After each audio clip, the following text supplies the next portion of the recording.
So it's a brand new year and it's a new year for all of professional wrestling, but let's focus on Impact Wrestling today because 2020 was a very successful year despite all of the circumstances for Impact Wrestling. Impact Wrestling had arguably one of the best years they've had in 5, maybe even 10 years. Ever since, especially going back to the days on Spike TV, you had obviously Slammiversary was a huge event for Impact Wrestling in 2020. You had the returns of Eric Young, EC3, the debuts of Heath, the Good Brothers, etc. all happened at Slammiversary. They trended worldwide, trended in the United States, and that momentum has carried on throughout the remainder of last year. Going into Bound for Glory, of course, you had the relationship being formed with AEW as well, this working relationship that's still ongoing between AEW and Impact Wrestling. We've got multiple appearances by AEW World Champion Kenny Omega, reuniting with the Good Brothers and Don Callis in Impact Wrestling. Multiple Kenny Omega pay-per-view matches to come in Impact Wrestling in 2021. So it's a very exciting time, my point being, for Impact Wrestling as we are now in a new year. But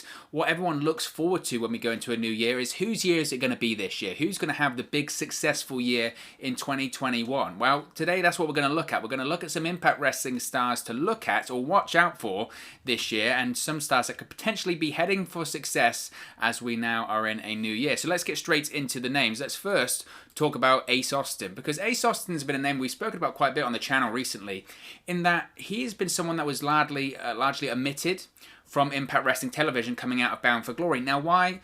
By all accounts, all the reports that said, why is Ace Austin not on TV? What's going on with Ace Austin? Essentially, it was because creative, the dreaded creative, had nothing for him, which I heavily criticised here on the channel, and we spoke about that before, because Ace Austin is just a massive, massive talent. I think if you look at the age, the talent, the time under contract that Impact Wrestling still has him for, to me, it doesn't make any sense to not have Ace Austin on TV every single week. Now, I get it. You don't want to waste talent. You don't want to have talent with nothing to do. I get it. But when the talent's as big as Ace Austin, you find something for him to do. Now, it looks like things have started to turn around for him a little bit, though, because obviously he was named as X Division Star of the Year in the End of Year Awards. He's going to be part of the Super X Cup tournament taking place at Genesis. And to me, that is all scheduled and set up for him to win. I still stick by my prediction that Ace Austin will win the Super X Cup tournament at Genesis. I also think that will possibly lead into another X Division Championship run sometime in the year. Of course, Ace Austin last year as well, he was in Slammiversary. He was in the main event. He was the last person eliminated from that main event when Eddie Edwards became the Impact World Champion. So going into that pay-per-view as well, the big story was, wasn't it, that if Ace Austin wins, he becomes the youngest world champion in Impact Wrestling history. There's not a lot of time left to do that for Impact Wrestling, but nevertheless, even if he doesn't break that record this year, I still do think this is going to be a big year for Ace Austin. As I mentioned before when I've spoken about this, he still has a lot of time under contract. As far as I'm aware, he has 2-3 years left on his deal, so it looks like we're going to see Ace Austin in Impact Wrestling until the very least 2023. Given the age of Ace Austin, I think he is 23, 24 years of age. Given the talent that he's had, given the success that he's already had with Impact Wrestling, former X Division champion in the past, to me, it just makes the most sense that Impact Wrestling gets serious when it comes to Ace Austin and say, right, he wins the Super X Cup tournament this year, maybe has another X Division championship run, but by the end of the year, I don't know about you, I want to see Ace Austin main event in shows, I want to see Ace Austin main events in pay-per-views, and I certainly want to see Ace Austin back in that Impact World Championship picture, regardless of what that picture looks like at the time, whether it is involving a lot of AEW, whether Kenny Omega, the AEW World Champion, even if he has a run with the Impact World Championship later this year, I want to see Kenny Omega get involved with talents like Ace Austin, because we don't know how long this AEW Impact Wrestling relationship is going to work, right? If that is the case, and it's only going to be a couple of Kenny Omega matches, you have to, as an Impact Wrestling executive, a booker, whatever you are behind the scenes, you need to make that work the best you can for the company. Therefore, you have Kenny Omega elevate younger talent that is going to be sticking around with Impact Wrestling for a while. One of those names is Ace Austin. Other names on this list do include the likes of Chris Bay, etc. And I think those people would be best suited to facing Kenny Omega in 2021. So there's no doubt in my mind, after maybe a bit of a sluggish end to 2020, I think this is a big year for Ace Austin, and he's certainly a name I would look out for in 2021. Another name, I just mentioned him there, Chris Bay. Now, if you watched any of the Impact Wrestling videos I've done here on the channel at this point, you know I'm a big fan of Chris Bay. You know that I think he's a tremendous talent. I think he's Impact Wrestling's next big babyface star. Now, some people question that, considering that Chris Bay obviously at the moment is a heel in the company. He had his first World Championship opportunity at Final Resolution in December, was unsuccessful, but if you look at the year, the 12 months that Chris Bay had in Impact Wrestling in 2020, it's nothing short of phenomenal. Obviously signs at the start of the year, X Division champion, main eventing Impact Plus special events, competing for the World Championship. Competed for New Japan as well in a tournament for them. It was a massive, massive year for Chris Bay, and I personally think he's only getting started. I mentioned before, what's the positive and weaknesses of Chris Bay? Obviously, a positive is that his work in the ring is excellent. Obviously, a positive is that he has his character down and he has a fantastic look as well.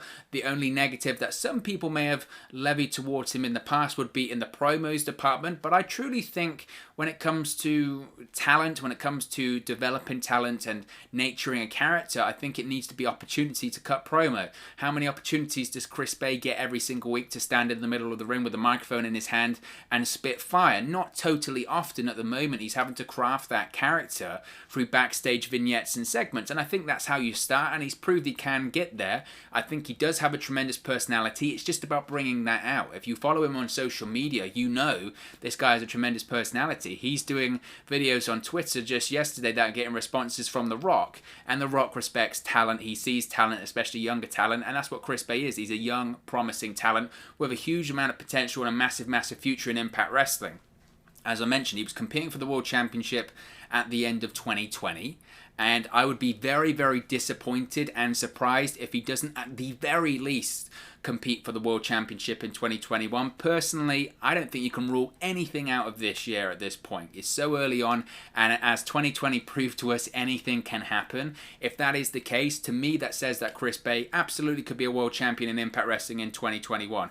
If he continues the momentum and the trajectory that he had last year, why can't he? Why can't he be a world champion? There's nothing holding this man back at this point. And I think given that he's had his first taste of the main event, given that we're starting to see a bit more of the character with Chris Bay, we know what he can do in the ring. We absolutely know what he can do in the ring. As I mentioned, former X Division champion. He's competing for the X Division championship once again at Hard to Kill. Personally, I want to see him back in that main event picture. I wasn't overly thrilled in how he was booked in that Final Resolution feud with Rich Swann. I didn't like the way that he qualified for getting a World Championship opportunity by losing, essentially, and just what he did after the bout actually finally got the respect or the attention of Rich Swann in that feud. To me, that didn't make a lot of sense. Nevertheless, it was a main event. It was a World Championship opportunity for Chris Bay. So personally, I hope to see it again. I think we will. And I mentioned Ace Austin in the first name we spoke about here, and to me, Chris Bay and Ace Austin, they would be the two guys. If I'm Impact Wrestling right now, I don't know the status of Chris Bay's contract, but I would assume, given that he signed in 2020, at the very least he'll be there till 2022, 2023. So it's the same as Ace Austin. If I'm Impact Wrestling right now, I look at those two guys. They're young guys, they're up-and-coming guys, great in the ring, maybe need a little bit more polishing, but they're already finding their way into the main events. I look at those two guys and I go, okay, who do I want to build the company around over the next 2-3 years? Who do I know is going to be around for the next 2-3 years? You know Ace Austin's around, you know Chris Bay's around. I build a company around them. I build a company around them, I put the world title on one of them, and then I have them in main events, having great matches, making great programs, and then you've got two guys that are going to be around for a long time that can have great matches. They're young, they're hungry, they have a chip on their shoulder. That's the booking that Impact Wrestling needs to do, I think, in 2021.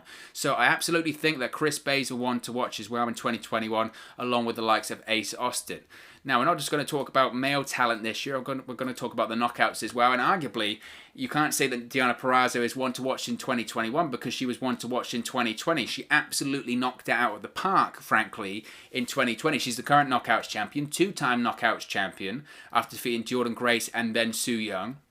Deonna Purrazzo, considering she came in May, she came in from May, she started off the year signed to a WWE contract, gets released, part of those budget cuts, and goes into Impact Wrestling and just takes the company by storm. As I mentioned, two-time knockouts champion. She got knockout of the year. She got wrestler of the year, which is just a testament to how well Impact Wrestling books their women's division in comparison to other companies.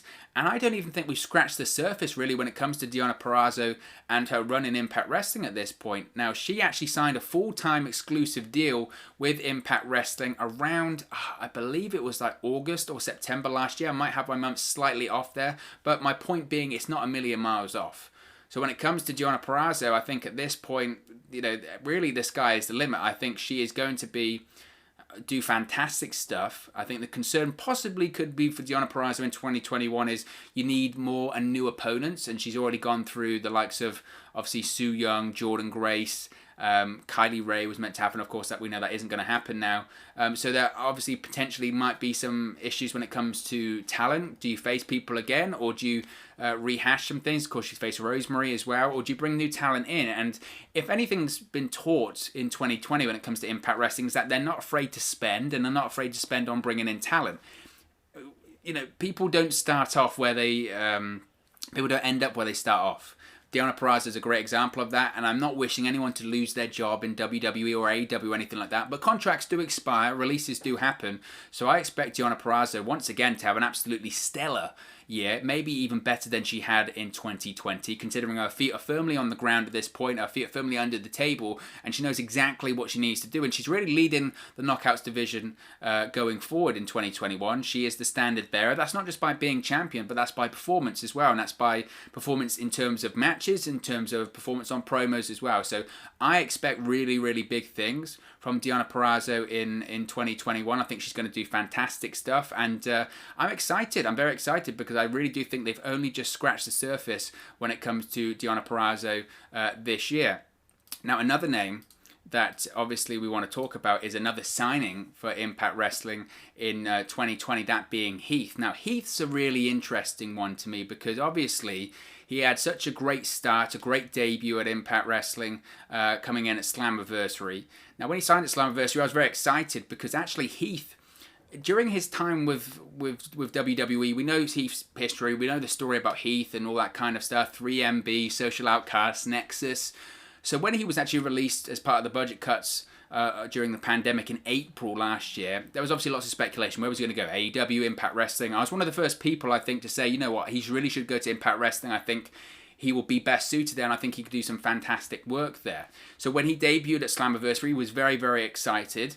Wasn't totally keen, and I've said this before, so it's nothing new, but I wasn't totally keen in the booking coming out of it.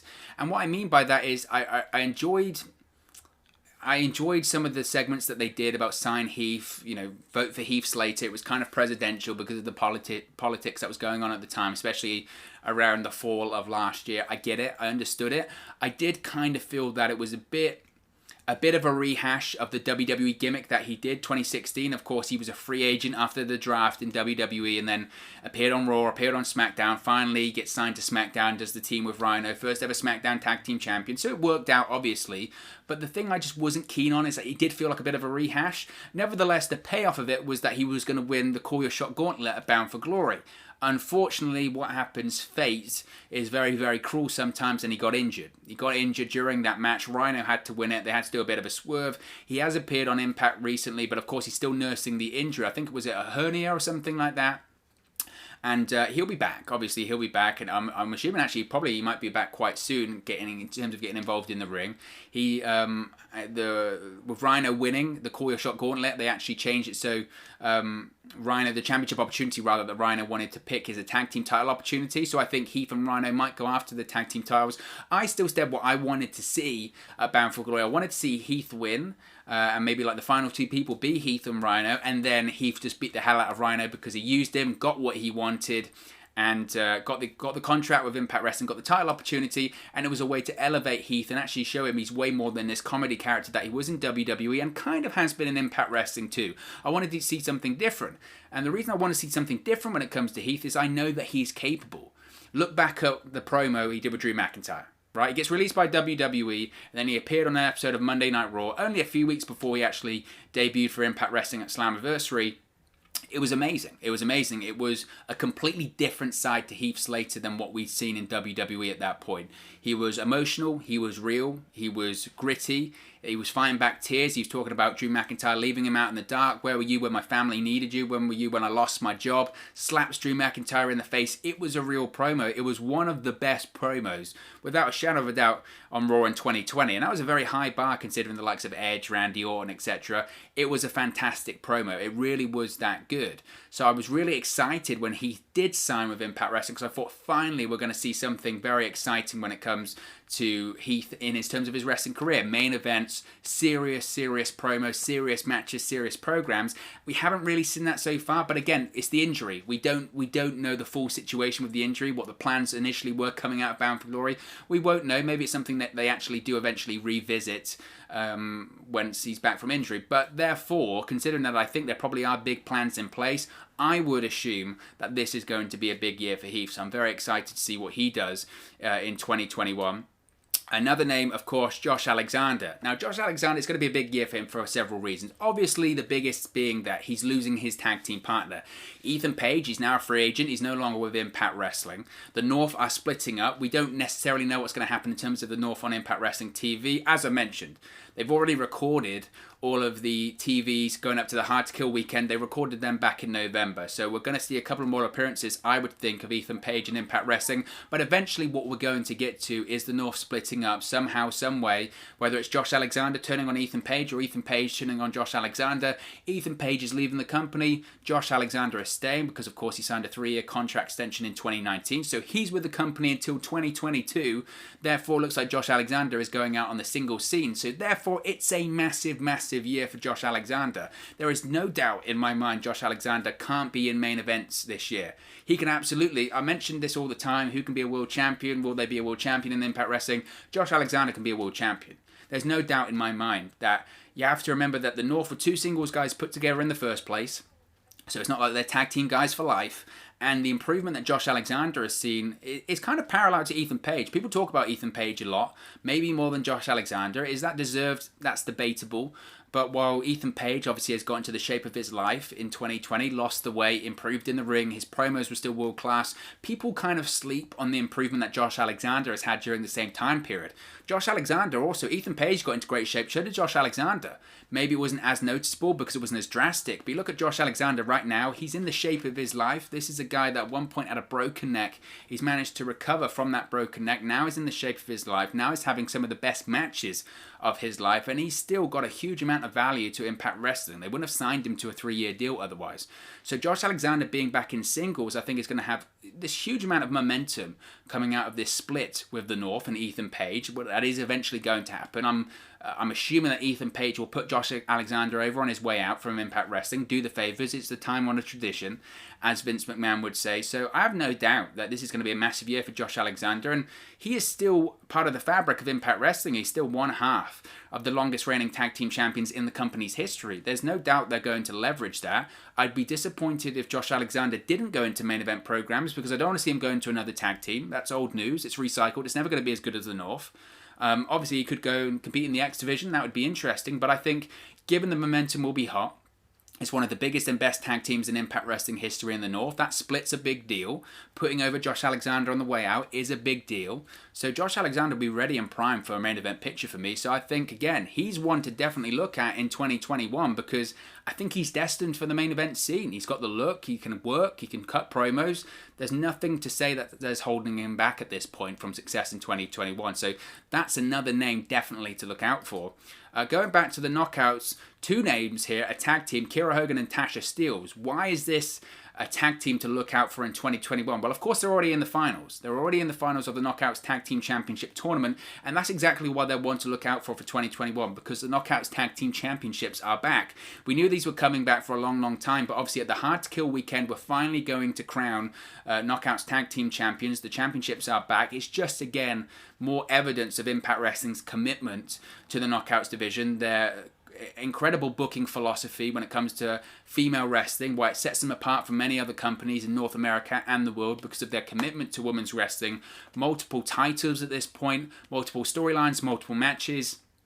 putting the knockouts in TV main events, special main events in terms of Impact Emergent, special events on Impact Plus, and obviously pay-per-view main events as well. It's why Impact Wrestling has one of the best female divisions in the world. So given that the Knockout Tag Team Championships are returning, we know they're going to be a big priority for Impact Wrestling as we are now in 2021, given that they are just returned. Now, given that Kiera Hogan and Tasha Steelz are in the final and they are a legitimate tag team, it would make you suggest that probably they might actually win. Now, I know obviously we've still got the semi-final match between with Jazz, Jordan Grace, and Navarra and her tag team, so I think we don't actually know. I still expect Jordan Grace and Jazz to get to the final. That's been my prediction from the start, that Jordan Grace and Jazz will get to the final. They will lose though, because of course Jazz is doing her retirement tour in 2021, and via that loss Jordan Grace turns heel and attacks Jazz. Don't know if that will happen, that's just a prediction at this point, but therefore that would mean that Kiera Hogan and Tasha Steelz will be the Knockouts Tag Team Champions, the first champions since the titles were revived after going defunct in 2012-2013. Therefore, if you're going to be the tag team, to be the first tag team to win the revived Knockouts Tag Team Championships, it's going to be a big year for you. And the company's going to put a lot of stock on you and behind you, and they're going to push you to the moon. Therefore, it's a big year for them. And I'm glad to see them in the final because they are a legitimate tag team. I say this all the time with WWE and their Women's Tag Team Championships, but just their Tag Team Championships in general. One of my biggest pet peeves is tag teams that are singles people put together. Now, obviously, I mentioned the North here. That's a situation where it works, but it's done way, way too often. I like to see established tag teams, real tag teams that have been tagging together for a long time, win tag team titles. Singles people that are put together should never be established tag teams because tag team wrestling is fundamentally different to singles wrestling. It's the use of the tag team rape. It's the use of tag team maneuvers, use of the referee. It's just completely different philosophy and psychology. So it's always a massive bugbear of mine when two singles people are put together and they beat an established tag team. Kiera Hogan and Tasha Steelz at this point are an established tag team, and I think they'll do a fantastic job in 2021 as Knockout Tag Team Champions because they're my prediction to win it all. Another name that's going to have a big 2021, I think, is Moose. Now, of course, we know that Moose's contract is up in 2021, so there might be discussion, well, given that his contract is up, how well can he do in Impact Wrestling? Could he be leaving? I don't expect Moose to leave Impact Wrestling at all. I, quite frankly, would be stunned if Moose did leave Impact Wrestling in 2021. Not because he couldn't get to any other company. I think WWE would want to sign him. I think AEW would want to sign him. I think lots of companies would be very, very interested in Moose. I don't see him leaving Impact Wrestling because of the position he's in right now. He's getting pushed heavily. He's getting featured heavily. And prior to the AEW Impact Wrestling crossover, prior to Kenny Omega starting to appear in Impact Wrestling, to me it heavily looked like Moose was going to be the next Impact World Champion. Now, that can still happen, and it still probably will happen. They've been pushing this guy heavily since April, May of last year. So they've been spending nearly a year elevating Moose to the next level, giving him the TNA World Heavyweight Championship, defeating several big names, defeating Tommy Dreamer, coming out of Bound for Glory, defeating and returning EC3, former TNA World Heavyweight Champion, in his own right. That was all to make him get to the next level and be seen and established as a credible main eventer and a guy that will eventually win the Impact World Championship. So that Impact World title match against Rich Swann or Kenny Omega, whoever it is, it's coming. It's a matter of time. It's not if, but when. And I think when it comes to not if, but when, I think that goes the same as Moose becoming the Impact World Champion. I think given the amount of time they've put in to Moose in 2020 and the improvement, frankly, that he's had, whether it's the great entrance, the matches, he's improved significantly in the ring. I think his look, physically, he looks probably the best he has been. His promos have improved. This is a guy that Impact knows is money. He's money in the way that he looks, the way that he walks, he talks. And he's got a bit of a reputation from coming from pro football as well. So he's got a bit of everything about him. Impact likes that. I don't expect Moose to leave. I expect him to re-sign a new deal with the company. Don't know how long that contract would be, whether it's 2, 3, 4, 5 years, probably 2 or 3. But I expect him to be Impact World Champion this year, so that's why I have no doubts it's going to be a big 2021, because I think he'll be the World Champion at some point, and maybe not that far off. So that's the case when it comes to Moose. I expect him to re-sign, and I expect him to win the world title. And finally, another name to watch in 2021, Sammy Callahan. Now, why is it a name to watch in 2021? Well, Sammy Callahan's a name to watch anyway, because you never know what he's going to do. But of course, his contract was set to expire on December 31st, 2020, but he re-signed with the company. We did a video talking about it on the channel, so be sure to check that out. But this is why it's a big year for him, because obviously, last year he was an Impact World Champion. Will he become a World Champion this year? I don't think that's as cut and dry as someone like Moose. I do think Moose is going to be the World Champion this year.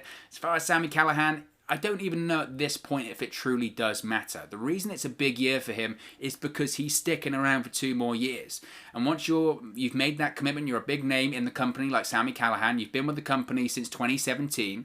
So he's been with the company, 4 years at this point. He's going to be with the company an extra 2 years. Once you're a part of the company, they have faith in you. You have stock. You have a bit of momentum in terms of your history with the company. And because of that, I think Impact Wrestling will reward that. I think Impact Wrestling will reward the loyalty of Sammy Callahan. As I mentioned, will he become world champion again in 2021? I don't know. But I do think he'll have a successful year, especially if he keeps sticking around with Ken Shamrock. I think a tag team title run is probably an inevitability, considering. I think they'll stick with that. I really would like to see him get involved with the X Division as well. I think it'd be a massive shot in the arm for the X Division. As I mentioned before, I'm not massively keen on the whole renewing the Eddie Edwards rivalry, but that is going to end this coming Tuesday, tomorrow night, on Access TV on the first episode of Impact Wrestling of 2021. So there's lots of excitement when it comes to Sammy Callahan. So I think it's going to be a big year. So as always, Sammy Callahan's always one to watch when it comes to Impact Wrestling. So of course, as always, this is just one man's opinion. What are your thoughts on some of the Impact Wrestling stars I've named there to watch in 2021? Let me know your thoughts. Get involved with the community below. Drop a comment. All opinions are welcome. I'll do my best to respond and reply to all of your comments. Really enjoy interacting with you guys, talking about Impact Wrestling, WWE, AEW, all things pro wrestling here on the channel. If you have enjoyed this video, please do smash a like on the like button. Really does help us out here on YouTube. Go up the rankings and get into people's recommendation feeds if they haven't seen our videos previously. But most importantly, if you haven't already, please subscribe to Wrestle News 365. You can do that by clicking the bottom right hand corner of the screen right now, or if you wait a few seconds, there'll be a subscribe button at the end of this video along with another video for you to watch. Thank you very much for watching, listening, streaming, or however you come across this video today, and I'll speak to you again very, very soon. Hey guys, thank you for watching, listening, streaming, or however you come across this video today. Be sure to click on the video on the right there to watch our next video, or click the bottom there to subscribe, or the bottom right hand corner. Thank you very much, and I'll speak to you again very soon.